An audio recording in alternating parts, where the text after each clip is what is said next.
Well, it's nice to be back. My name's Richard, aka Sofa Warrior. I fight all my battles from my sofa. As some of you may remember, I put a Corsa Cabriolet back on the road during first lockdown, and you can see that through my YouTube channel. There's quite a number of videos in respect of that. Biggest mistake I ever made was actually selling that vehicle. I should never have got rid of it. I spent a little bit of time wondering about what vehicle I could take to a classic car show and something to keep me busy. Well, I filled the gap with Noodle. Noodle is my Rover 114 cabriolet, and I'll show you around the car in a minute or two.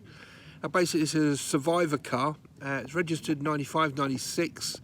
It's had a couple of owners from new. Spent a bit of time in Ireland.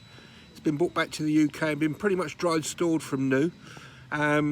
The mileage on the car, the MOT history says it's done anywhere between 1,000 and 200 miles in between MOTs, so you can imagine it's been hardly used.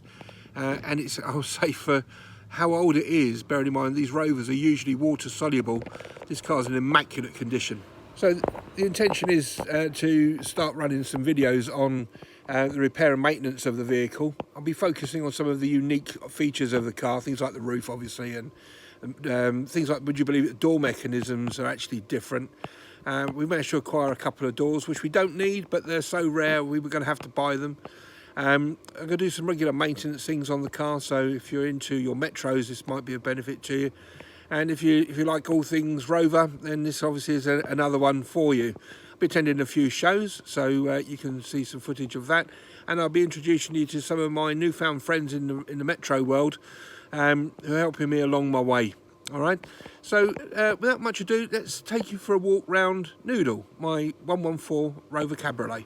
So here it is. It's a Rover 114, registered 95, 96, vintage.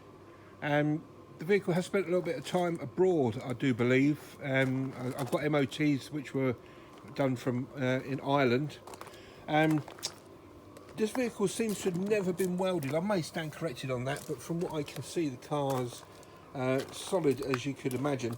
It's incredibly clean. The wheel arches are incredibly smooth. The roof has been replaced in its lifetime, so we've got no problems at all with the roof. Funny thing is, the vehicle has no power steering. I'm told no metros did, but it does have an electric hood. Wheel arch edges are all good.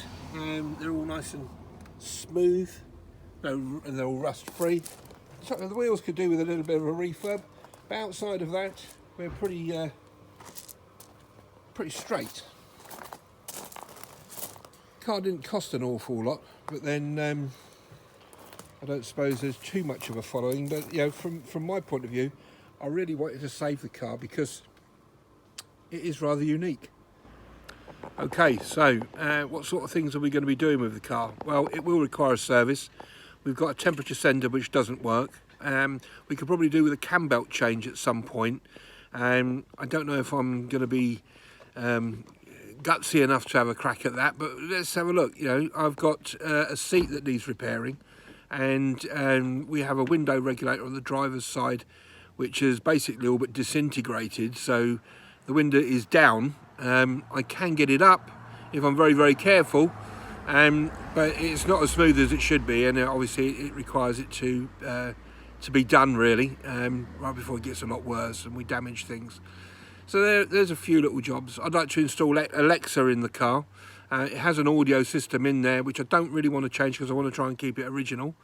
The wheels need refurbing. I'm going to be sending them away to have that done, only because the car needs to have, from my point of view, a little bit of money spending on it just to bring it back up. We're going to need to detail the car. It could do with a real good polish, so a compound polish, mop, and perhaps a ceramic coat would be good. And from a DIY point of view, there are a few very tiny pin dents on the vehicle. Now, I've ordered a DIY dent repair kit, and I'm going to try and see how good these things are. So watch the video for that one. That'll be quite good. There are a few little bubbles of rust underneath the car where I've had a look. Nothing major, it's just a little light scabbing of rust, so do some repairs on that. I've ordered some paint for that, and I'll show you how we do the repairs on those. just keep it all local and just maintain the car so we don't have it dissolving before our eyes, because as you know, Rovers are soluble in water, aren't they? All right, so that's the end of today's video. Please subscribe if you could. You see the links, it should be below, or drop me a message and I'll be more than happy to reply back. Talk soon. Bye bye.